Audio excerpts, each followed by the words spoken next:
Like, I don't know how to just keep moving forward and living single lives and not file.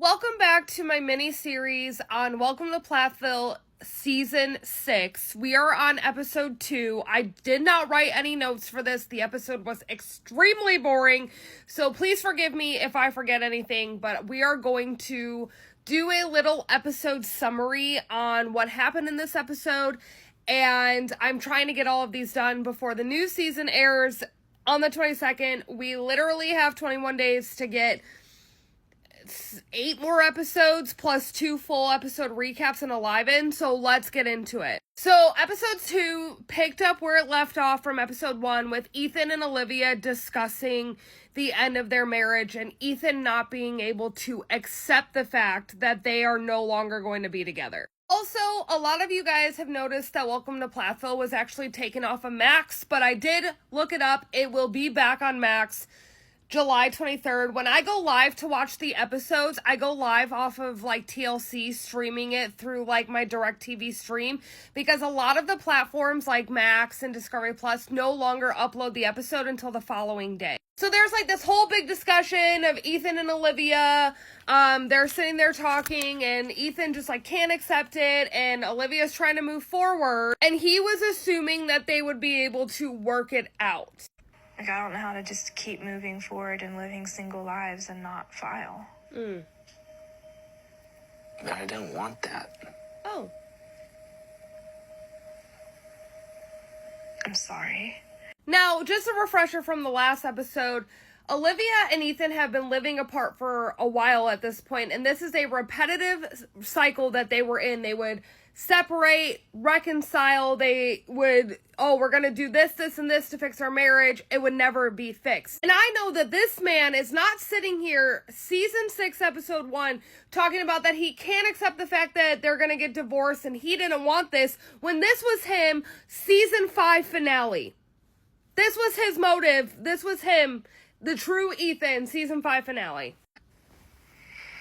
On your end, to try to make this work would be... Who the fuck are you? To go back and try to mend your relationships with your family.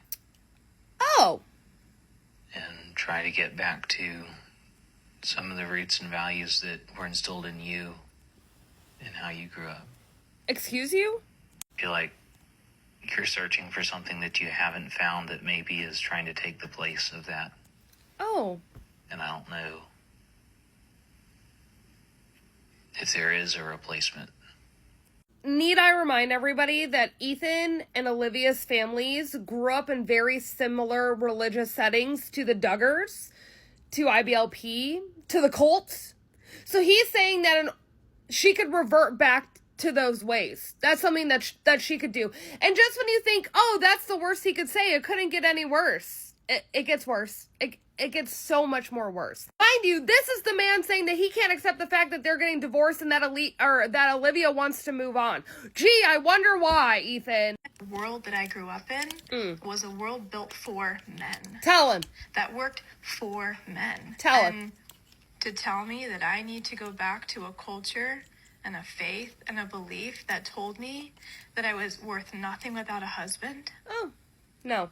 That in a relationship, I just need to submit and say yes and cook 3 meals a day and praise God, and it would all be fine. I don't think you understand the privilege you have to look at me and tell me I need to go back to that because it served you. Oh! Read that motherfucker for filth. Read him, dragged him through the mud by his blonde ass hair through the fucking mud. Because it served him is why he said that. God, she's better than me because I would have fucking hit him. I would have. And then you're like, oh, this can't get any worse because Olivia brought up, oh, well, I'm supposed to be home and submit and do whatever you tell me to do with, 3 meals a day. And I know this has 0 to do with season 6, but it plays into this because Ethan's sitting here so heartbroken. Oh my God, feel so sorry for me. Olivia's leaving me because I have a repetitive abusive pattern of lying to her and manipulating her to stay because it serves me. And then when she brought up the meals, he then goes and says shit like this. There are roles that a man plays that are different than a woman plays. And roles that a woman plays are different than a man plays. And that's natural. That's inherent in us. No. And the whole thing, cooking 3 meals a day, that is one of the only keys to a man's heart. When's the last time you cooked a meal? Oh, God. The audacity. Go back to who I was when I was 20. I don't believe that that's a female chore to keep a husband happy. Yep. So I don't want to perpetuate that. And if I loved cooking and it was met with like, hey, I love that you love cooking. Like, this means a lot to me. Thanks. But you don't have to do this all the time. Like, I can pitch in or whatever. If it was met with that, I think I would love cooking.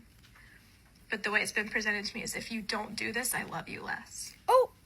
I don't want that kind of relationship. Now, the rumor mill has it that Ethan's now ex-girlfriend sought him out after watching the show. Rumor is that she had been in the Welcome to Plathville groups, but also I kind of believe that because her aunt posted some Facebook status that I shared a couple weeks ago where she was like, oh my God, my niece's TV debut on Welcome to Plathville 722.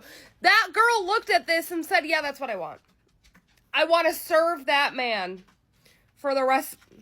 Girl, no, bye. Run. But yeah, so it kind of drove me a little nuts in this episode when Ethan's sitting there like a crybaby saying, well, I just don't understand. I didn't think that this would actually happen. I didn't think we'd actually be moving through with divorce. How did you not think it would move forward with divorce after that bullshit? Anyway, that was like the longest part of the first part of the episode ever. However, the rest of the episode was super fucking boring. Kim's talking to Ken about how she's waiting on Barry for their divorce to be finalized, which I think it was only finalized just super recently. I still need to look that up. I don't know if that's true. Olivia went to go visit her sister in Arizona, and they went to a tarot card reader. It was just one of those episodes where I was like, oh my God.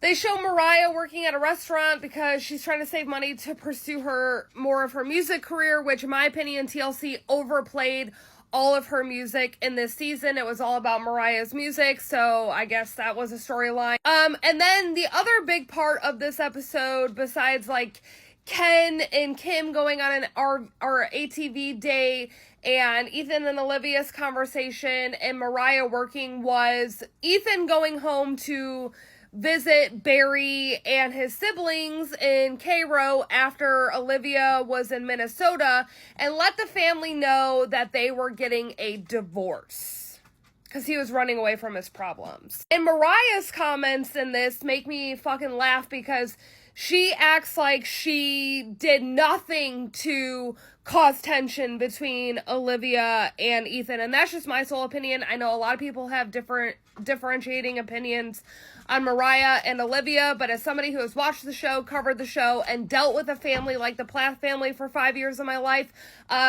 Mariah and Micah did everything in their power to separate Ethan from Olivia in very many aspects, and then it was comical when Micah was dating Veronica, and then, of course, Mariah in the new season trailer has a problem with Veronica. Weird that you have a problem with all of your brothers' spouses, girlfriends, whatever. Mariah, that's weird. It's giving culty. It's giving weird. These were the only 2 parts of the episode that were interesting. Well, me and Olivia are getting a divorce. Shocker! So that's what's new.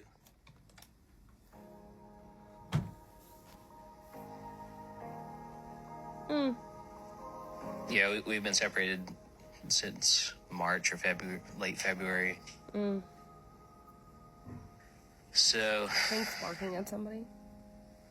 I was kind of hoping something maybe would have changed after the summer, but I've asked her if we can give it another go, and I guess that's a no. So. Oh. I didn't know, what to say. It hurts. I hurt for him just knowing what he's going through. Oh. You're hurt for him knowing what he's going through. When you and your brother had a hand in separating things, manipulating things, causing tension, turning on The list goes on, right? I mean, that's just my opinion. I have told you guys a little bit about my past, but I relate to Olivia a lot because I went through a very similar situation with my ex's family where I was alienated, manipulated, verbally abused. I was also physically abused. And I just relate so hard because I've been there. So if you've never been in a situation like this, you don't understand. And those are the two only important clips to this episode because the episode was boring as shit. So I'm going to try to get episode 3 up this week along with my Sister Wives Closet and stuff because we only have 21 days until the new season airs, and then I'm not going to have time to catch up. So if you're getting a lot of Welcome to Plathville content, I'm sorry, that's just how it's going to be. I'm not sorry.